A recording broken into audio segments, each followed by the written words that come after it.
மாண்புமிகு பேரவைத் தலைவர் அவர்களும் மாண்புமிகு முதலமைச்சர் அவர்களும் இன்னைக்கு எதிர்க்கட்சி தலைவராக இருக்கிற நானும் ஒரே காலேஜ்ல படிச்ச ஓல்டு ஸ்டூடெண்ட்.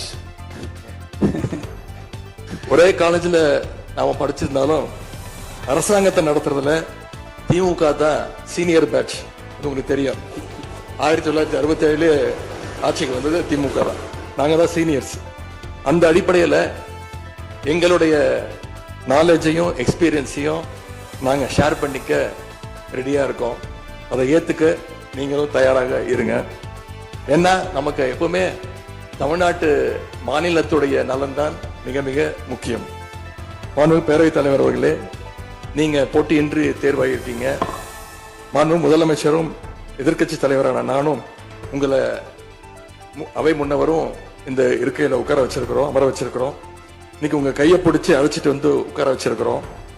இனி எங்க ரெண்டு தரப்பையும் நீங்க தான் கையை பிடிச்சி அரவணைச்சு கோவம் இல்லாம கோவப்படாம, நீங்க கோவப்பட மாட்டீங்கன்னு தெரியும். உங்களை கோவப்படுத்துற மாதிரி எந்த செயலையும் நாங்க செய்ய மாட்டோம். சட்டமன்ற ஜனநாயகத்துல இந்த உரையின் முழு வீடியோவை நான் கீழே லிங்க்ல ஆட் பண்ணிருக்கேன். ஃபுல் வீடியோ பார்க்க கீழே இருக்கும் லிங்கை கிளிக் பண்ணி பாருங்க.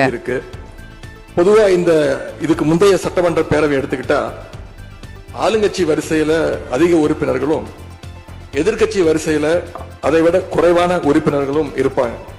ஆனா இந்த முறை கிட்டத்தட்ட ஆளுங்கட்சிக்கு இணையான எதிர்கட்சி வரிசை வலிமையா இன்னைக்கு அமைஞ்சிருக்கு. அதுதான் இந்த பேரவையுடைய இன்னொரு கூடுதல் சிறப்பு. இதன் மூலமா தமிழ்நாட்டு மக்கள் ஒரு முக்கியமான செய்தியை நமக்கு சொல்லி இருக்கிறாங்க. அது என்னன்னா, எதிர்கட்சி வரிசை மிக மிக வலிமையாக இருந்து இந்த அரசை, புதிய அரசை வழிநடத்தணும், ஆக்கப்பூர்வமான விமர்சனங்களை முன்வைக்கணும் அப்படின்னு மக்கள் நமக்கு சொல்லி இருக்கிறாங்க. நான் நம்புறேன். ஆகவே மக்களுடைய எண்ணத்தை பிரதிபலிக்கிற மாதிரி எங்களுடைய பணிகள் நிச்சயம் இருக்கும்.